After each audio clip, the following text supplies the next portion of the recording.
Thank you for tuning into the GSMC Soccer Podcast presented by the GSMC Sports Network. We have a great show for you today. We will be covering the Arsenal Aston Villa game tomorrow, previewing that game. We'll talk about reports coming out of Greenwood switching his international allegiance to Jamaica. We'll discuss Weston McKennie signing a new deal with the Juventus till 2026. We'll do a full preview of this weekend's Premier League fixtures, and make sure you stick around for the end of the show where I'll be giving you my thoughts on some of the top headlines going on in the soccer world. Before we start off though, I'd like to say if you've got a question during the show, we want to hear it. Your input is a big part of what makes the show great, and we thrive on your energy and insight. Whether it's a quick comment, a thoughtful question, or an opinion you just have to share, don't hesitate to drop it in the chat. Now, if you want to make absolutely sure your message stands out and gets featured on the show, there's an easy way to do that. Use the super chat feature. Just click the $ at the bottom of the chat box to send in your super chat. This guarantees that your message gets on the air, and it's also a fantastic way to support our channel. We rely on your support to keep bringing you the sport content you love, and we appreciate every bit of it. So go ahead, let us know what you're thinking. Hit that super chat button, and let's keep this show as interactive and exciting as possible. And if you prefer, you could always go to the GSMCpodcast.net to tip, donate, and leave a comment or question there. We couldn't do what we do without your amazing support, and we're so thankful to have you as part of our community. Well, we gotta start off with this Arsenal taking on Aston Villa tomorrow. I believe that game's tomorrow. I think. Tomorrow, 11:30.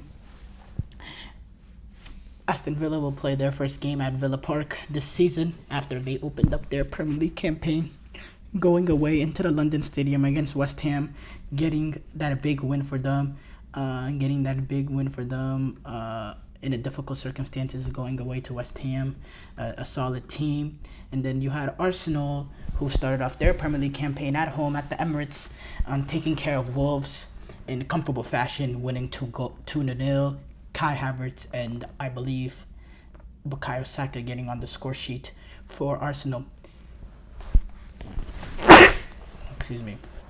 So these are two teams coming off rather more successful opening days, but they're both looking to continue that momentum. Now, Aston Villa, they want to start off their campaign, Premier League campaign, home campaign, with a bang. They want to protect Villa Park, that's been a little bit of a fortress. And Arsenal have struggled against Aston Villa last season. They were beaten twice. Last season, the goal. In December, an early John McGinn goal was enough to sink the Gunners in the game at Villa Park in December. And then later on the season, it was that crucial game that essentially ended up, allowing City to jump ahead of Arsenal. That crucial game at the end, where they near the end of the season, where Villa went into Arsenal and they got the 2 second half goals to win 2-0 at Emirates Stadium.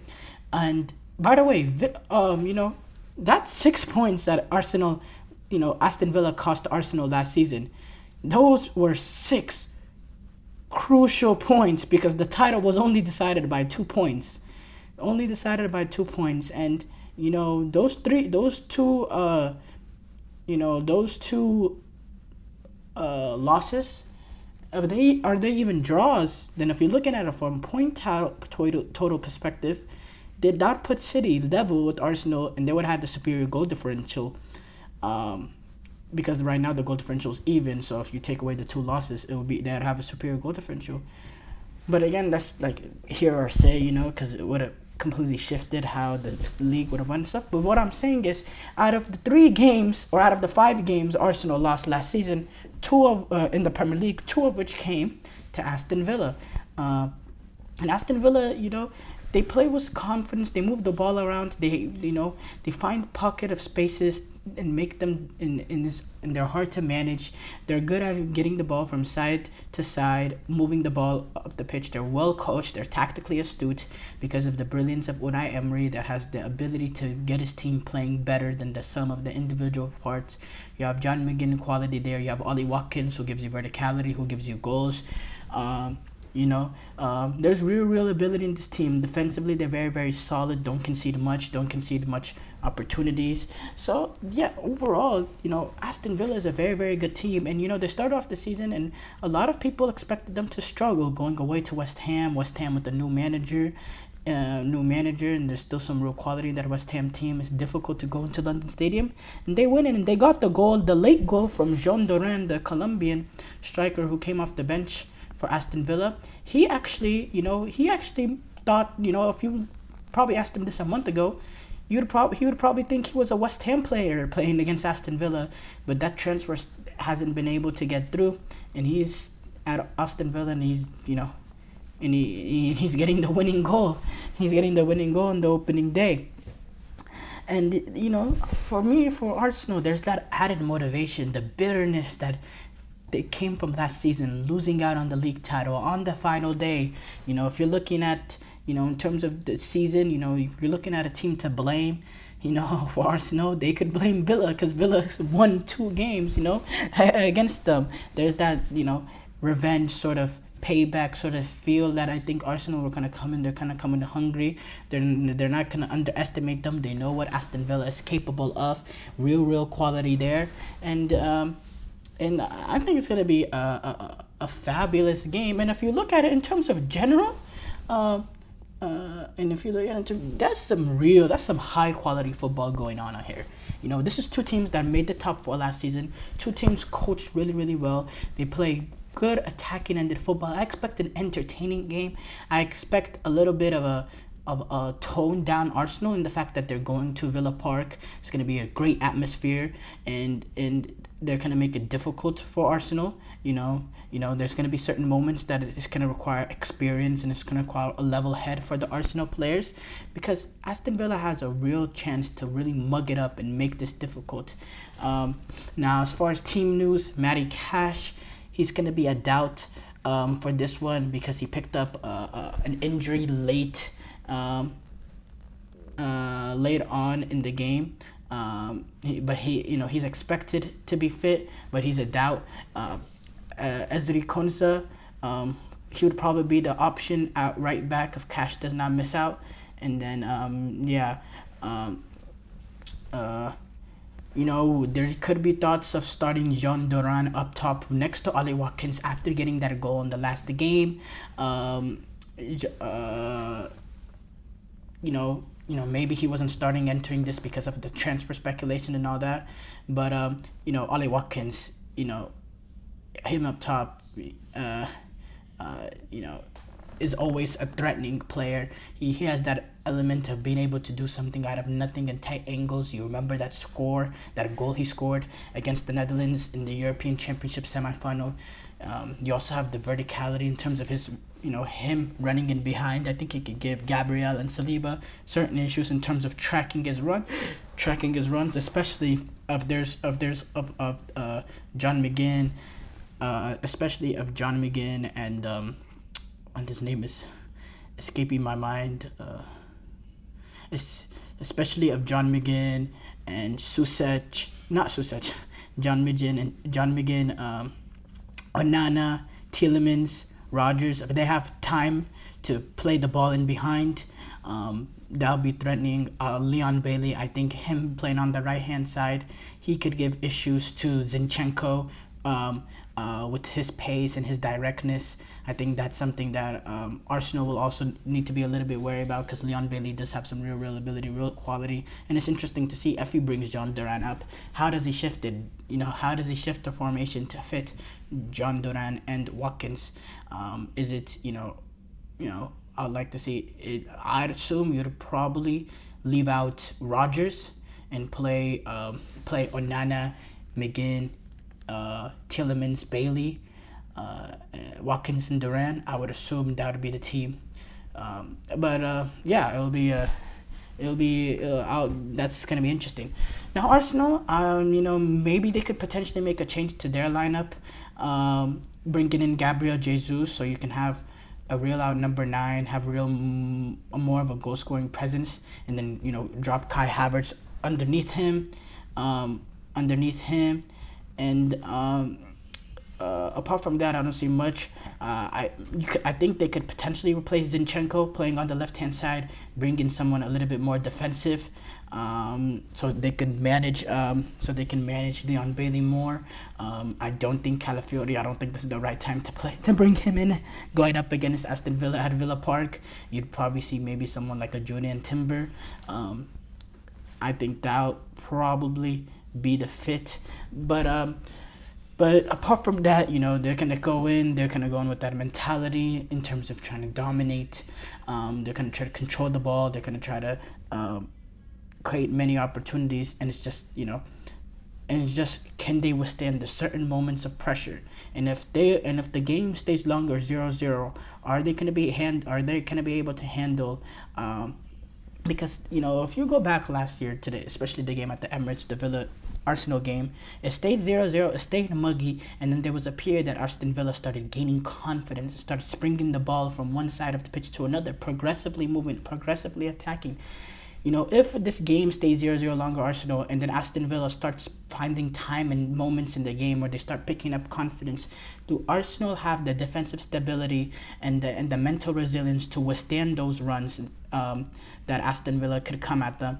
Can they stop the bleeding? That's kind of a basketball term, but are they can be able to handle those situations? That's gonna be big. We're gonna see there's gonna be a mental resilience battle as well for Arsenal. They're gonna be mentally battled in this game, no doubt about it. And this is the sort of games, this is the sort of atmosphere, this is the sort of stage that title-winning teams kind of built their reputation and built the mentality and get the results. And they have this is a very, very difficult game to play your second game of the season. It's a very, very difficult game, and I'm all excited. I think it's going to be the game of the weekend, most even game of the weekend, and we're all looking forward, especially all the circumstances regarding what Arsenal and Villa were last season in terms of Villa beating Arsenal twice, costing them 6 points, which was crucial in the title race. This is going to be a fabulous, fabulous, fabulous game. Short break here coming up. When we come back, we'll react to the reports of Greenwood switching his international allegiance to Jamaica. I feel like I'm losing my mind. Is everybody in the world blind? Please, Lord, give me a sign, a sign. I feel like I'm losing my mind. Is everybody in the world blind? Please, Lord, give me a sign, a sign. I wanna be the greatest. Everybody on the fake shit. I look around and feel like everybody is the fakest. I make this every day and I'm impatient, hoping one day I blow up from the basement. Statement, the top is so vacant. I don't hear shit that I think is amazing. Waiting for my day when I'm playing sold out shows for 1,000 faces. Hey, give me that crown, get in my way and to be put down. It ain't your place, all this my town. If I want that shit, then I'll get it right now. I'm losing it, the noose it fits. I'm losing shit, a stupid myth. You choose to live or choose to dip. You choose to fight or lose your grip and lose a gift. I feel like I'm losing my mind. Is everybody in the world blind? Please, Lord, give me a sign, a sign. I feel like I'm losing my mind. Is everybody in the world blind?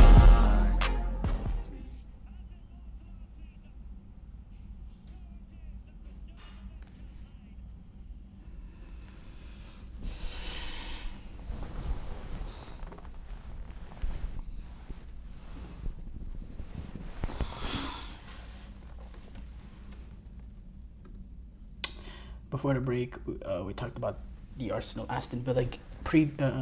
We previewed that game. We move on to react to the reports that Greenwood will be switching his international allegiance to Jamaica. Those are the reports coming out. Some good reports. This was reported about a few weeks ago, as well. That allowed to some people having talks on this process or not. And there's a lot of angles to this situation. Obviously, there's like the moral angle of it, with what Greenwood, what he's done. We know everything surrounding it. We won't go into extreme graphic details, but we know. We'll go into that. There's the Steve McLaren angle and being involved with them at United, and it was clear when Greenwood had this issue, which let's address it right now. Greenwood, he had the issue, with some domestic violence, domestic assault, sexual assault, sort of allegations that was brought on by his girlfriend at the time. His girlfriend right now, still, I believe that they're still together actually, with his girlfriend, and he wasn't, he was originally, arrested and all that. During the prosecution, they backed down, the girlfriend and the prosecutors. I don't know what happened, but I don't know if they reached a settlement or something like that, but it didn't get fully prosecuted to the law, and he was let go, not guilty. And we live in a world innocent until proven guilty, and by court official record, by law, he wasn't proven guilty. We've seen the images, we've seen the details, we've seen the audio clips and all that. It's out there, and there's a morality line that people living on. There's the one end of the spectrum. What he did is it's the truth. What he did is completely wrong. It's horrible. It's this. It's that. It's this. It should never be allowed. He should never be allowed to play football. He should never be allowed to represent this country. He should never be allowed to play for this club. Blah blah blah blah blah. He should be banned. There's the one side of the spectrum, and then there's the other side of second chances, the forgiveness. The girlfriend forgive him. So who are we to not forgive him? There's like two completely opposite sides to it, and at the end of the day, it's a line. It's just a personal preference whether or not you can look at him as a footballer anywhere near the same as what you did before all these sort of things came out. That's the side of it. Now, it's been, he wasn't proven guilty, and he wasn't proven guilty. And at the end of the day, if you look at it based on the quality, there's quality still there with him. In terms of him as a footballer, he still has real ability. Has some great signs at Getafe. Getafe scored a few goals on loan. Now he's came out of Marseille, had an excellent preseason, scored 2 goals in the opening League One campaign. There's real ability. Just technically very, very gifted. Has a goal scoring ick to him. Can score at multiple different angles. Has a brilliant right foot. Has a brilliant left foot. Can play in tight spaces. Can play multiple positions. Be flexible.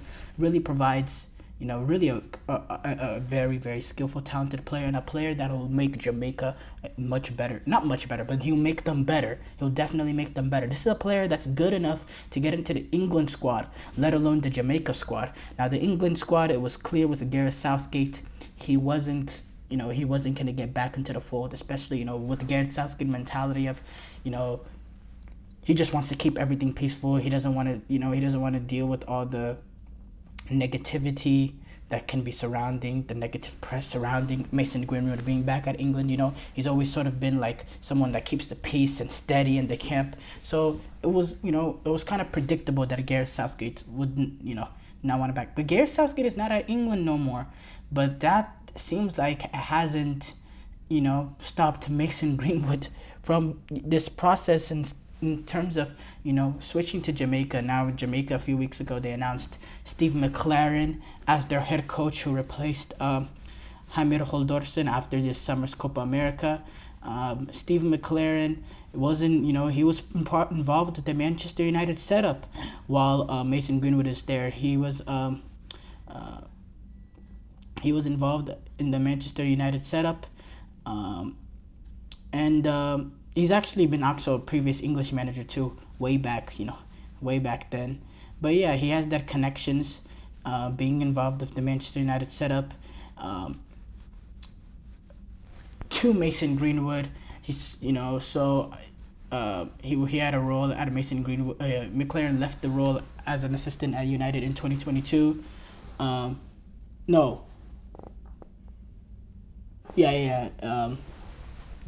or I believe he left. I don't know, but he was part of the United setup. And he has a personal relationship with Mason Greenwood. That's been a big plus. That's probably helped this sort of happen. I think Greenwood, and the fact that, despite, Gareth Southgate not being an English manager no more, I think for him, he's looking at it in the mentality, he just wants to, get away from this English atmosphere right now. He knows, it's clear, the one side and the other side, it's clear that one side has a strong opinion of Mason Greenwood in terms of what he's done. And that's just something he's not going to live off. So maybe he wants a change of scenery, doesn't want to play for England no more, doesn't want to play for the country he was born in, wants to play for his motherland in Jamaica, maybe escape a little bit of the criticism and all that. The thing with Jamaica is, look, at the end of the day, you're getting a player that's automatically going to come in and be your best player, or be one of your best players, and kind of come in automatically and be a starter and one of the most talented player you have. That's without a shadow of a doubt. Now, there's the other side of it, that this federation, Jamaica, has had some huge issues over the past few years in terms of, in terms of team cohesion, team chemistry, the morale, everything around it, with the Leon Bailey situation, not being able to pay guys. There's been a lot of turmoil at Jamaica, and bringing in a guy like Mason Greenwood with all the issues, all the baggage there, is not going to make it any easier. But again, it's production tolerance. The quality just outweighs, the sort of bad press that we'll be bringing in from a guy like, Mason Greenwood. That's why Mason Greenwood is back playing club football in top flight football in top league.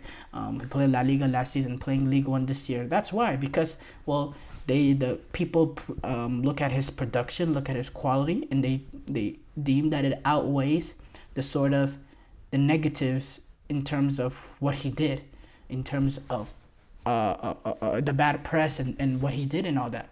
And that's really what it comes down to in Jamaica as well. And it's a big thing with Steve McLaren having to manage having to manage the Leon Bailey situation as well, which is a big factor. Leon Bailey currently not really, not retired, but not part of the Jamaican setup because of the federation issues he has, having to manage that.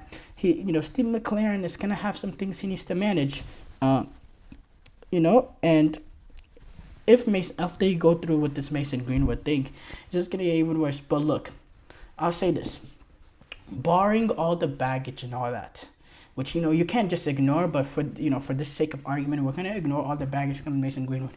You put Mason Greenwood in this Jamaican team, with already the likes of Divock Reed,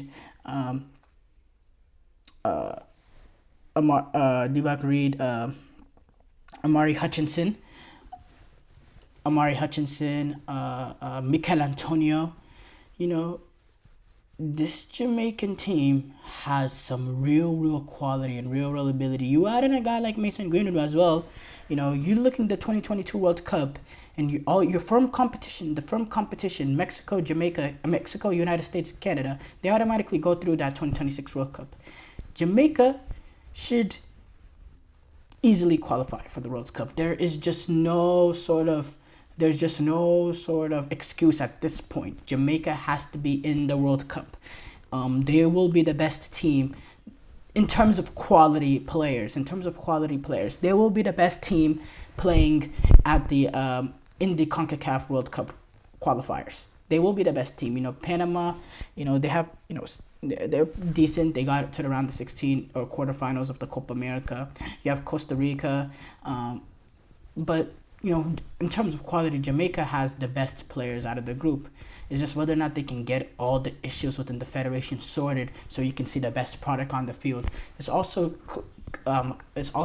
critical for Steve McLaren if he's able to manage the sort of having the right balance of born Jamaican players that'll bring the hard-working fighting spirit, the Jamaican spirit into the team, with some of the overseas players, the foreign players, not foreign because they're Jamaican, but in terms of foreign as in like not being born and bred into Jamaican, won't really have the connection to the Jamaican roots that the players born and bred and that came up the Jamaican system will have, which Leon Bailey was one of them. Leon Bailey was a Jamaican born and bred. He was not born in England and playing for playing for his motherland or anything. He was born and bred Jamaican, came up the Jamaican youth ranks, but I believe he was born in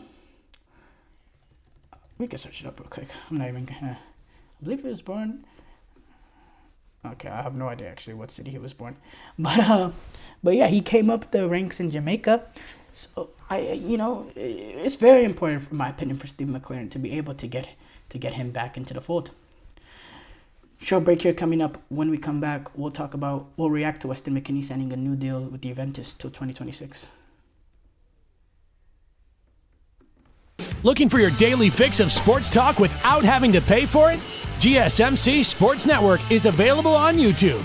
Just search GSMC Sports Network. Get your fix of daily sports talk shows on YouTube, absolutely free. NFL, college football, NBA, MLB, MMA, UFC, fantasy football, and so much more. GSMC Sports Network has shows running all day long, with new sports shows starting every 2 hours. Just like on your favorite cable sports channel, except GSMC Sports Network is absolutely free. Just search GSMC Sports Network on YouTube to catch one of your new favorite shows, like the GSMC College Football Podcast, Chip Shot Football Podcast, Hoops and Heels Women's Sports Podcast, GSMC Basketball Podcast, and so many more. Check it out for yourself. GSMC Sports Network, now available on YouTube absolutely free. Search GSMC Sports Network on YouTube right now.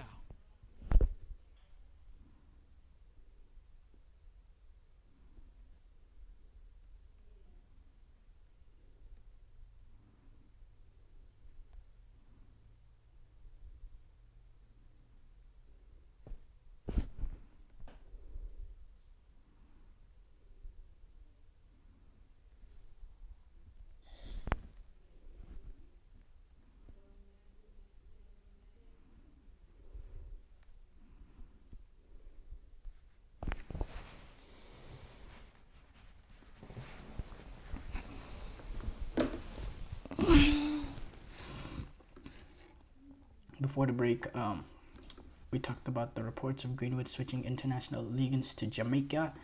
We move on to react to Weston McKennie.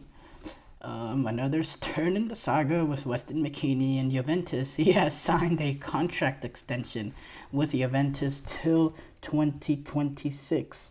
After reportedly being pushed out of the club in the summer by Thiago Motta, trying to sell him. Instead is completely U-turned, and he has renewed contract. He's back.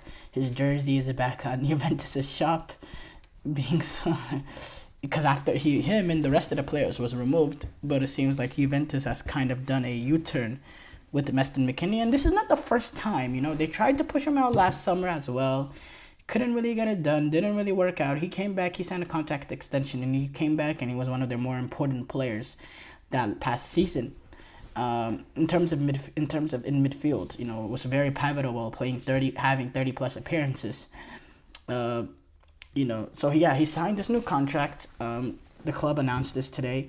Through 2026, his contract was set to expire in June of this year, and he was linked with the move away from them, obviously, and there was interest from the Bundesliga, from the Premier League, from Fiorentina, but yeah, he was left off the squad over the final 2 preseason games, and it wasn't just him. Szczesny, Wojciech Szczesny, and Federico Chiesa, and others they were all Urugani. They were all exiled, and Thiago Motta said these players have to find a new situation, a new club as soon as possible.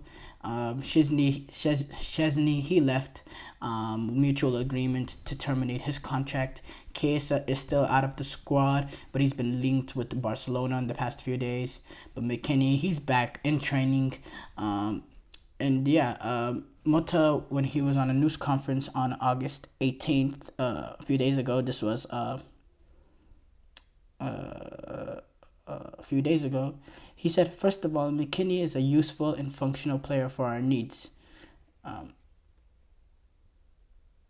Despite him being an unused substitute for that 3-0 win when they played Como. I think this sort of contract extension doesn't just, keep him at Juventus, but I think he's going to start getting back into the starting 11, and he's going to be beneficial. Because look, if you look at Juventus's midfield against Como, in which they won 3-0, they're playing Yildiz in attacking sort of midfield position, Kferen Thuram and Locatelli. It's not exactly tiki-taka prime Barcelona sort of midfield. That's not what it is. I think McKennie could be a very beneficial player. I don't know if he's quite technically the player good enough to play on a top team, but he's give you a lot of flexibility. He can play as number 6. He has the athleticism to get around, to do work defensively. He has the ability as a number 8 to drive the ball forward, get past players and drive the ball forward, and he can play underneath the striker. He was not exactly the most creative in terms of playing those line-breaking balls, but he has that sort of ability to be at the right place at the right time. He's dangerous on set pieces. He can play off of a striker, play on the end of, get on the end of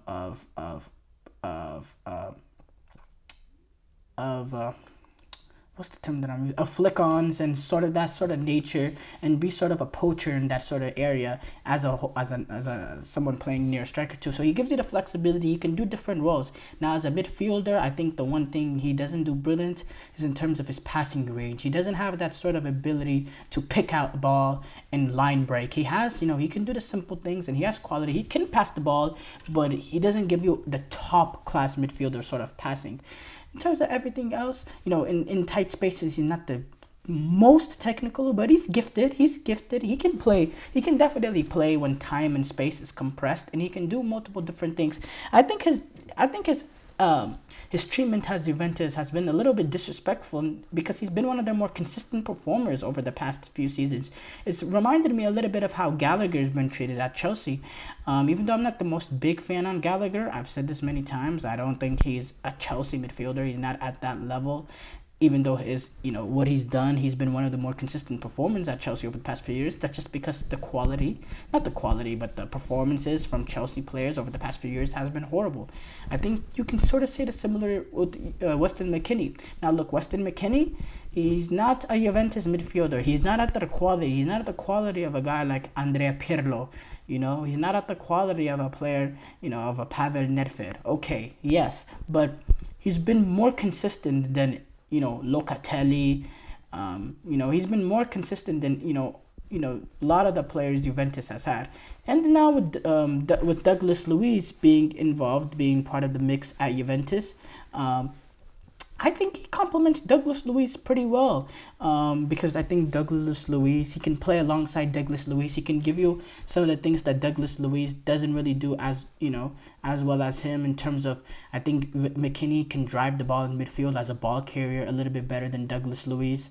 I think he has a little bit more pace about him getting past players. I think he's a little bit more of a threat. He's more of a threat in terms of getting into the box and scoring goals. So I think he can complement Douglas Luiz playing well.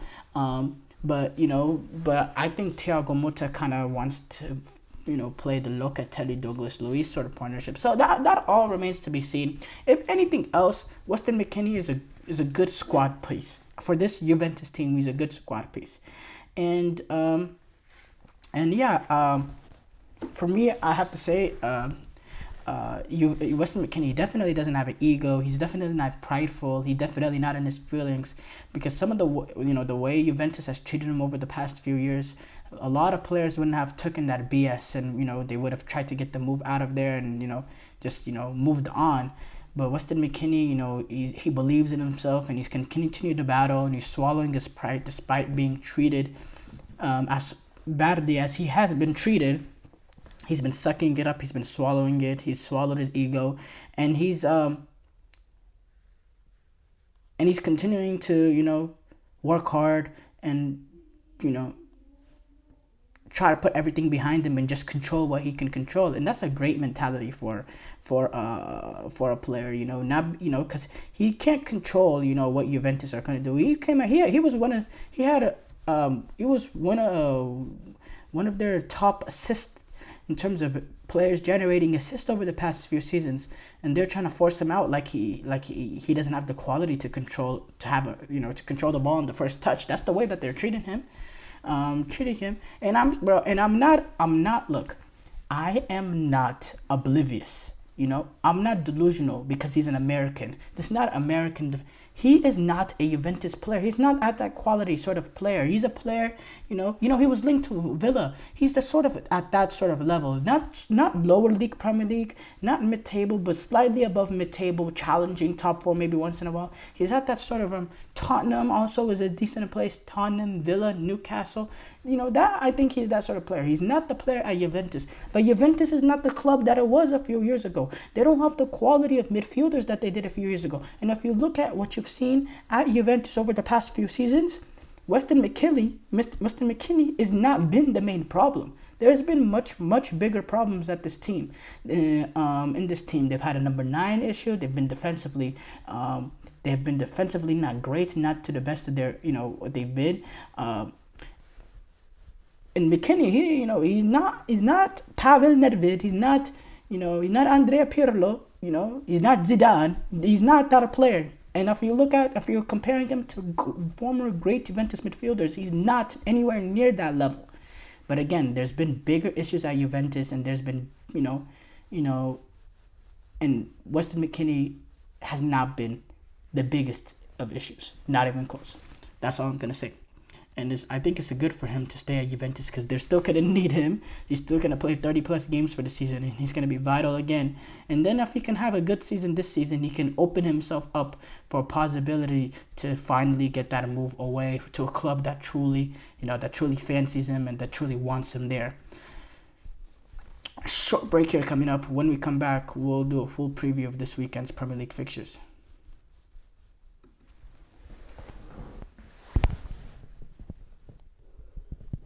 For the best and latest podcasts available anywhere, go to the podcast app on your cell phone and type in GSMC to access free content-rich podcasts on health and wellness, book reviews, sports, entertainment, relationships, social media, movies, technology, finance, and even weird news. Subscribe and download the GSMC Podcast Network's family of shows, available everywhere podcasts are found.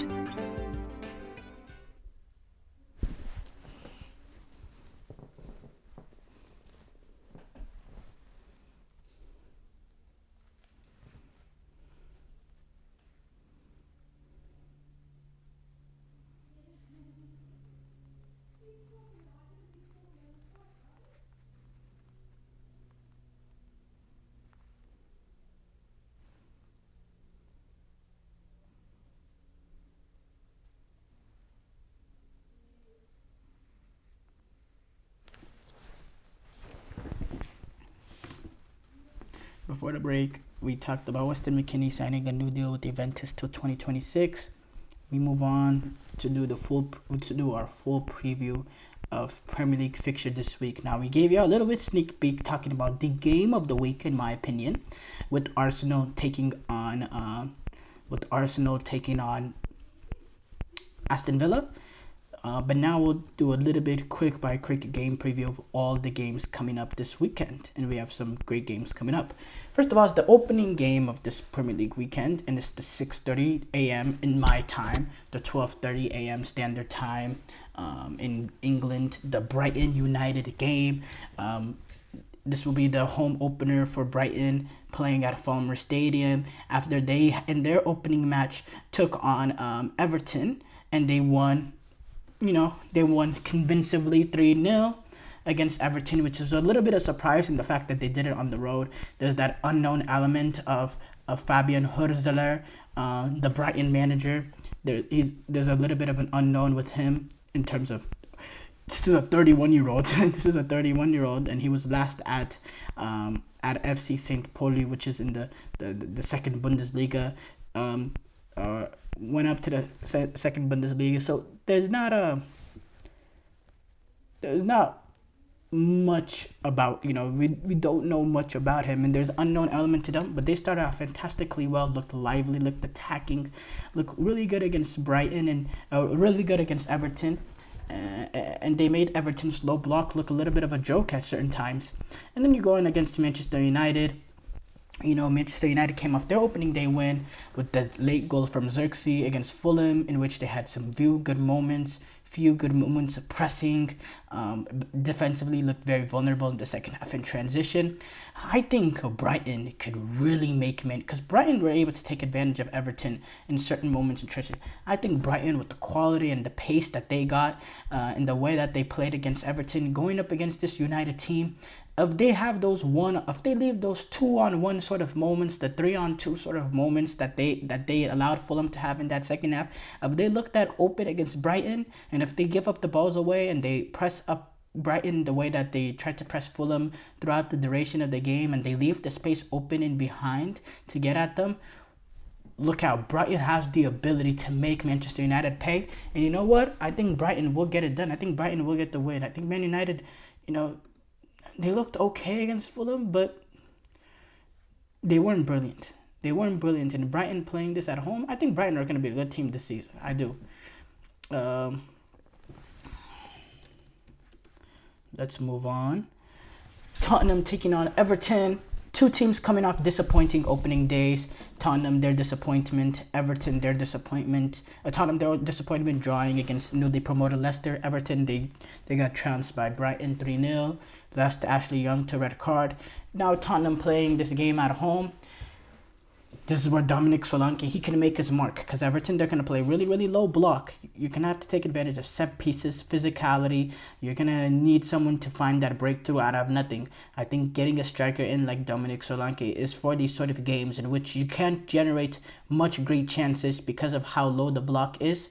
You want your striker to be able to make a goal out of nothing. That's why you bring in a striker like him in, to be able to get a goal out of nothing. He wasn't able to get that against Leicester, but I think this could be his moment to really announce himself as a Tottenham player, and I think he will eventually come good for them, because I think there is ability in him.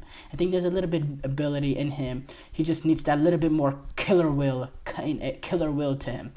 And I like to see. I think Everton, they're gonna survive this season, and in my opinion, I think they will survive this season. But they started off poorly, so this will be not a good chance for them, but a needed result for them to get their season started. West Ham take on Crystal Palace. Crystal Palace coming off that late opening day disappointment to Brentford, with the late goal from Ioane Wissa. They're going to be taking on West Ham.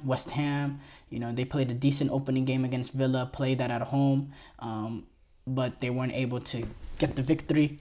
That's going to be an interesting game for them. This is going to be at Selhurst Park. Southampton take on Nottingham Forest. Those are two teams, in my opinion, that are going to get relegated this season. So I think this game will be a big, big game coming down to the wire in terms of the relegation battle, because I think these are two teams that are going to be battling for relegation. In my opinion, I have both of these teams getting relegated. That's going to be interesting. Leicester City, they got their opening day good result against Tottenham, being able to get the point despite being very dominated the first 60th or 55 minutes or so. Fulham, they were trying to hang on for that point against Man United. They just couldn't. At the final moment, Xerxes was able to get that breakthrough in. Fulham, they have real ability. They have some quality, but they just, in that Man United game, they did it themselves in terms of transition, not being able to pick out the final ball. Now, I think Leicester, they're going to be a little bit more open than they were against Tottenham. I think they're going to create more opportunities, and I think they won't get as dominated. But I do think Fulham is the better team here, and I think Fulham will have the better chances and will get better than Leicester City. City taking on Ipswich Town. Ipswich Town newly getting promoted, taking on a Manchester City team that's very, the best team in the league, with some real quality, real ability. The most loaded team in terms of, you saw what Manchester City were able to do against Chelsea. They didn't play a lot of their sort of main sort of players. They didn't have to play Kevin De Bruyne, Phil Foden, Kyle Walker, a lot of the players that made deep runs in the European Championship. Pep Guardiola, because the quality that he has from his players coming off the bench, he didn't have to play them, and he gave them sort of a little bit more of a rest to ease them into the season. Will I expect all those players to play against Ipswich in their home opener?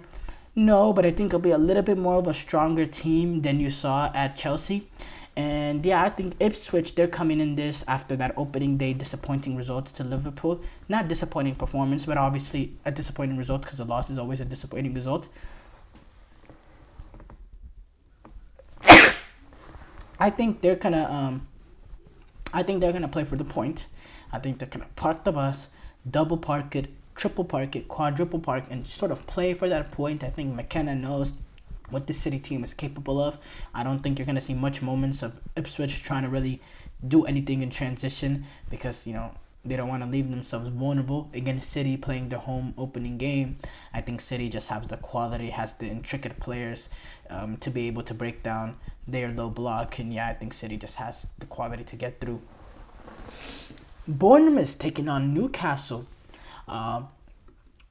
Bournemouth, they came off getting a point in their opening day against Nottingham Forest, behind the late goal from Antoine Semenyo, to get that point after a decent season last season. They played that game at in Nottingham City ground.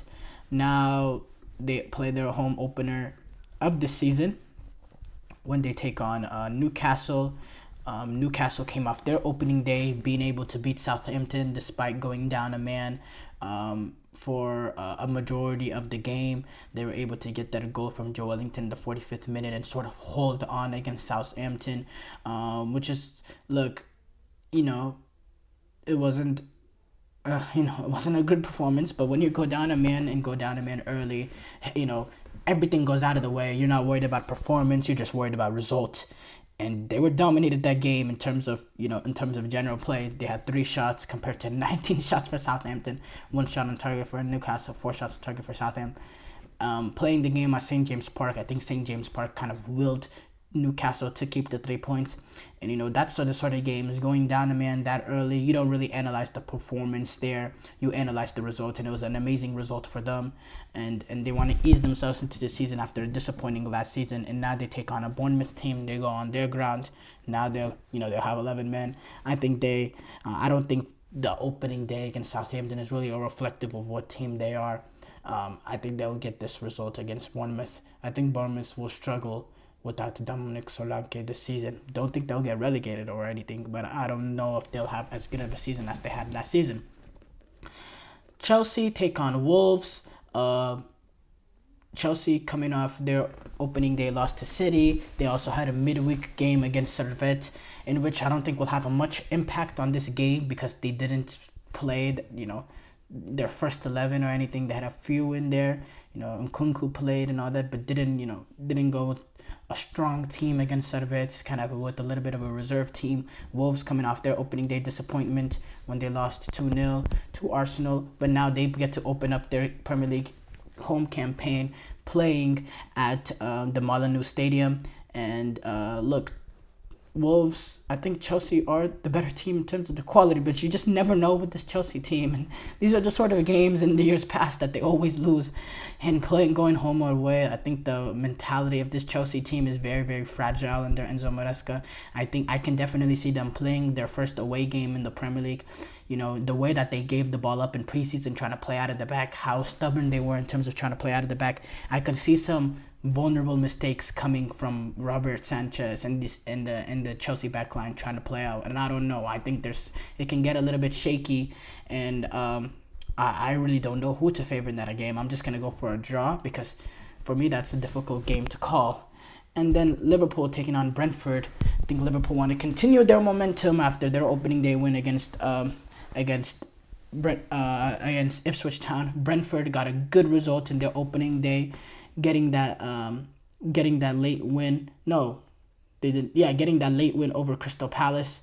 Getting that late win over Crystal Palace through Johan Visa, and yeah, look out for them. They're a good team, real quality. I think last year wasn't a good representation of how the quality of team that they were, because they suffered a lot of injuries. And when you suffer that a lot of injuries and don't really have the financial capabilities that these most Premier League sides have, you're gonna suffer because you don't have the strength and depth. But Thomas Frank kind of willed them to stay into the Premier League, and now they have a full stretch team. I think they'll be pretty good this season. But you're playing against Liverpool at Anfield in their home opener. It doesn't get much more difficult than that. I think that will just be enough to push Liverpool past Brentford with the quality Liverpool has. I mean, you're just looking at the starting 11 against Ipswich Town. They played Luis Diaz.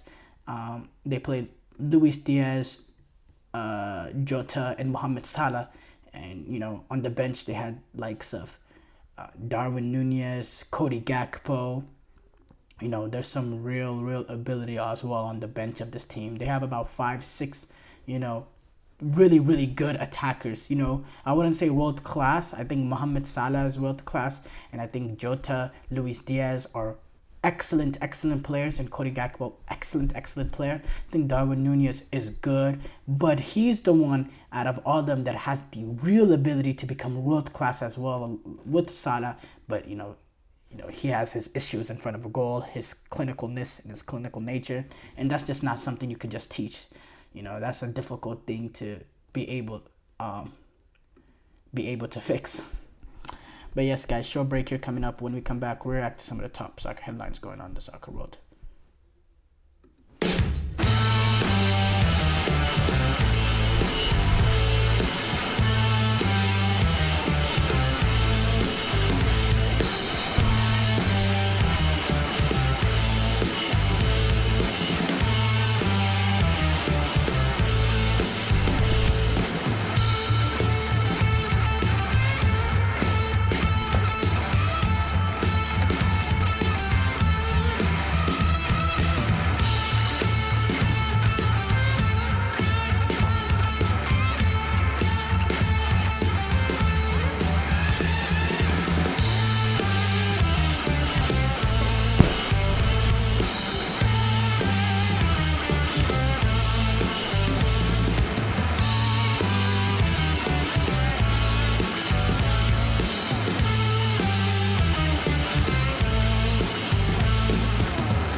Before the break, we talked about this weekend's Premier League fixtures.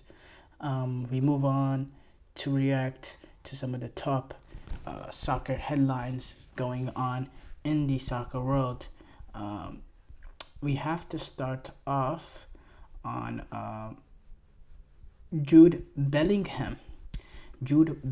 He will be out until mid-September with a reported injury. He suffered a muscular injury in his right leg during training on Friday. The club has confirmed this. And he will be absent till after the international break in mid-September. In a social media post on Instagram, the England international expressed his sort of sadness and angerness and frustration over missing missing time. He said, "Nothing I hate more than missing games, but trying to see the positive side, and my body is telling me it needs a bit more rest after a busy year. I'm very frustrated, but I'll be supporting the lads like a fan until I can rejoin them again in my best and strongest form. Thanks for your messages of concern and support. Lots of love, and Ala Madrid." The club also came out with a statement saying, after tests carried out today by Real Madrid's medical service on our player Jude Bellingham, he has been diagnosed with an injury in the plantaris muscle in his right leg. I think this actually could have I think this could be a really, not a really bad, but I think this is not something that Carlo Ancelotti wanted to happen. Well, obviously, but this is something that can really undermine the sort of, because there's an issue right now in terms of trying to fit in Mbappe, Vinicius, Rodrigo, Jude Bellingham, trying to fit that front four or so. Because now you're sort of delaying this again till mid-September till Jude Bellingham gets back. Because let's say Mbappe, Bellingham, Mbappe, Vinicius, Rodrigo, they kind of start getting this front three to start working again. Not working again. They, it's the first time, but start to finally start looking into a proper front three. Now you add on Bellingham back into the mix that again likes to drift also into the left-hand side as a sort of midfielder, cutting in onto his right foot, playing in those sort of same pocket of spaces that a lot of these players already want to pick up themselves. I think it just, restarts another sort of having to make it work again. And I just, right now what they needed is cohesion. What they needed is, minutes together. And it's just not the most perfect thing for them. Obviously, I still think they'll be able to figure it out eventually. It just sort of delays that process. And, Bellingham, he reached the European Championship. This is sort of things as expected. We know the complaints about what's going on in terms of players playing a lot of games, him not really having a proper rest between the European Championship and La Liga. I think, he is right in the fact that he just does need a little bit rest, need more time off from football, and then he can come back and really be at a sort of top level again. And continue to be a very, very good player for Real Madrid. I don't think this is going to cost them much in terms of La Liga. I still think they're a brilliant team, but obviously losing a guy like Bellingham is not really easy. But I'd like to see how Real Madrid, they are flexible with Bellingham being out. If they go in with the likes of Ibrahim Diaz playing as a sort of number 10 role, or Arda Güler playing as a number 10 role, or if he, if he allows if he pushes up Freddy Valverde and bring in Camavinga to play next to Tchouaméni. I'd like to see how Carlo Ancelotti adapts to this in terms of not having Bellingham in, or he can play Modric next to Tchouaméni and push Valverde up forward, allow Modric to compose, dictate play, dictate tempo. I'd like to see which way Carlo Ancelotti goes in this. You never know with Carlo Ancelotti. He has different tricks up his sleeves. So I want to see how he will make it work. But I have no doubts that he will make it work. Gerard Martino, Miami's head coach, said on a Friday, Messi will be able to join the team before the end of the MLS regular season in time for the playoffs. Now, Messi, he has been out after suffering the ankle ligament injury at the Copa America final in July 14th, where we saw it at the Hard Rock Stadium with his ankle being so swollen.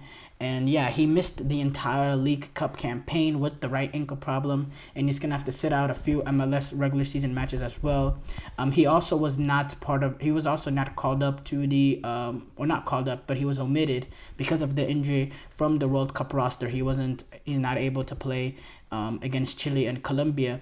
And yeah, when speaking at that press conference, Martino, he said he is not training with the group, but yes, he is already out on the field and working with the physical trainers. He is developing well. It was foreseeable that he would not be with Argentina because he is not yet in a position to play, but we continue to see him develop. There is no estimate because you are already starting to see how you feel as you add training onto the field. The work is planned by the medical part with the physical trainers, but yes, he returns before the end of the regular season. I wouldn't be able to give an approximate number of days that he returns to training, but it is not a situation that is too far away. There is a part of injuries that have to do with the physical, and there's a part of the injuries that has to do with the mental. So we have to overcome them both ways, and I think that he is going through that process. He is feeling better and better. He has been working in the field for 3 or 4 days now. We cannot give time because we do not know, and it would be speculating about something that may not be possible to do, but it is close. And yeah, it's good for Inter Miami that he's going to be back playing before the playoffs. Napoli makes a £25 million offer to Manchester United for McTominay. They've made the offer that to sign McTominay. Negotiations are set to be going between Napoli and Manchester United with a loan with a permanent clause, which will be around there. And despite United being open to parting ways with him in this current transfer window, they believe the 25 million pound valuation is short over what Man United value him at 35 million. But negotiations are going on out on the way, and I think it's important for United to be able to sell off the players that they don't need, so they can generate some value back into the club, so they can reinvest it. Because Greenwood is just reached to sort of, time is time for both sides to move on. I think it's reached that time also well for Maguire. It's been that time actually for a while for Maguire, but we'll see if that is also gets done. I doubt it though. But I think he might be important with Leno Yoro still being injured. So yeah. Thank you guys for tuning in to the GSMC Soccer Podcast presented by the GSMC Sports Network. Your support means a lot to us, so please remember to subscribe to the show and leave a positive review. It really does make a difference. We also invite you to follow us on Facebook, Twitter, TikTok, and Instagram for more content and updates. So thank you once again and have a wonderful, wonderful day.